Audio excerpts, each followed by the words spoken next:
Hi guys, and welcome back to Cine Club. It's been a long time, so in case you have forgotten how this works, my name is Maria, and this is the show where we watch new movies that have recently come out and I review them for you. And the movie I saw this week that I knew I would regret watching, and as it turns out, I was not wrong. So the world needs heroes, but heroes are not born, they are created, and that's where the Teenage Mutant Ninja Turtles come in. New York City is under the grip of the Foot Clan that is being led by the evil Shredder. But from the dark emerge the vigilantes that nobody else has seen except Miss April O'Neil, who wants to be a serious reporter and doesn't want to do fluff stories and blah blah blah.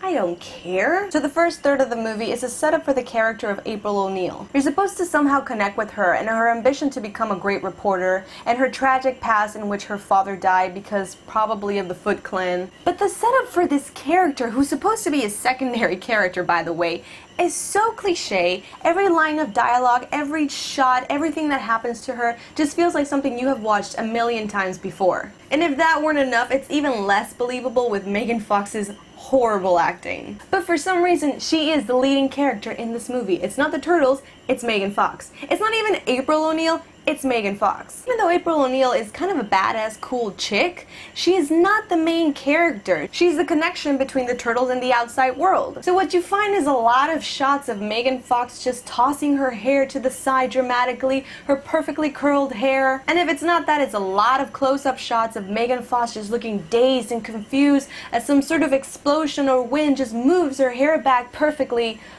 Ugh. And when Megan Fox is busy not acting, she is constantly the object of the hot girl jokes. Which after the first 3 jokes, it just becomes ridiculous. Hey, don't forget to make those jokes about Megan Fox being hot because God knows she can't act in this movie. I don't know what that accent was. Was that an accent? Let's move on. In fact, they make April O'Neil so much the main character that somehow the Turtles' origin story is connected to her childhood. Now, speaking of the Turtles, I actually really like the design that they made for them. I know a lot of people were not over the moon about it, they found them kind of grotesque or just a bit too much. But I gotta say, I actually liked it. I liked the way they looked, I liked their distinct outfits, I thought they looked menacing enough, but still kinda goofy. If something can be said to save the movie, it's that the Turtles were cool. But more so than the look, I feel like they really managed to grasp the sense of brotherhood of the Ninja Turtles. I really liked them together. They were silly and they were clumsy, and I'm really happy that they didn't go too dark with it. Michelangelo was the best character, and as it should be, Michelangelo was always my favorite. He always had the punchline of every joke, and sincerely, I laughed really out loud a few times in that movie. But then he always had to be the one who was funny in situations that didn't really merit humor, and it just became kind of awkward and one-dimensional. And of course, Raphael was the only other turtle that got any kind of character development in this movie. But the rest felt kind of like background. Like, I honestly can't remember a single thing that Leo said, and I know he spoke, but I just don't remember anything that he said. I don't really remember him very much in the movie. It's really hard to explain, but I don't feel like I got enough of the Turtles. Apart from a really cute and funny elevator moment, they're just always jumping around and running away from stuff, and you just feel like you don't get that chance to see them be themselves. Now when it comes to the rest of the characters, of course, there's Splinter. He's supposed to be the wise sensei, he's supposed to be their father, and I'm telling you, there was no wisdom given in this movie. He was kind of mean in the beginning of the movie, and his origin story is not even half as cool as the original story. And then of course there's the supervillain Shredder, who by the way is not played by William Fichtner. I don't really count that as a spoiler, trust me, it's not a spoiler, but there was this huge propaganda that William Fichtner was going to be Shredder, and he's not even close to being Shredder. My point is, Shredder came in, and at the beginning I thought Shredder was going to be really cool. I really liked the samurai armor that they did. He looked powerful, he looked huge. He was huge. And I thought this is going to be really cool. I remember Shredder being one of the coolest villains in all the cartoons of my childhood. He was incredibly smart. He was the reason the Turtles kept fighting crime. But he was none of that in this movie. He was boring and his one-liners were terrible. He feels like the big brute that's like mid-level in terms of evil, and once you kill him, you get to level up and go to actually fight the super villain, and it's not Shredder.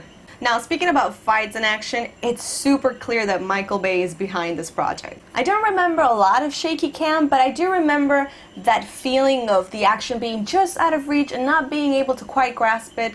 that feeling is always there. And so there's this action scene happening right around here, and the camera's just revolving around the whole action, and you're missing it. It's not a cool effect, it's not amazing angles, you're just missing the action. It's impossible to appreciate the martial arts of the Ninja Turtles. You just find yourself not really getting involved in it and not enjoying it. I will have to say there is a pretty cool mid-movie action sequence of gliding down a snow hill, which is the one you've seen in the trailers, and you think that's all you have to see, but it's actually quite longer and it's very entertaining. It was entertaining, I'm not gonna lie, it's probably the best part of the movie, but after a while it does feel like it drags on. I do believe that apart from horrible miscasting, the biggest mistake this movie made was the script. I feel like when you have a good script, you either notice it once throughout the movie and you say, hey, that was actually pretty good writing, or more importantly, you don't notice it at all because it's supposed to be seamless. You're not supposed to notice that a dialogue is crazy amazing. It's just supposed to flow. And nothing about this script flows. I just remember so many lines that really made me cringe. The dialogue was just so cliche and filled with so many expositions. It felt like when the writers had no idea what to write, they just picked this big fat guideline of all the movies of the past 20 years and just copy-pasted all the cheesiest lines into the script. It was really over the top and at times awkward even. Mid-movie they add this other character that's supposed to be a comedy relief, which is played by Will Arnett. He plays the cameraman who just has a crush on April O'Neil,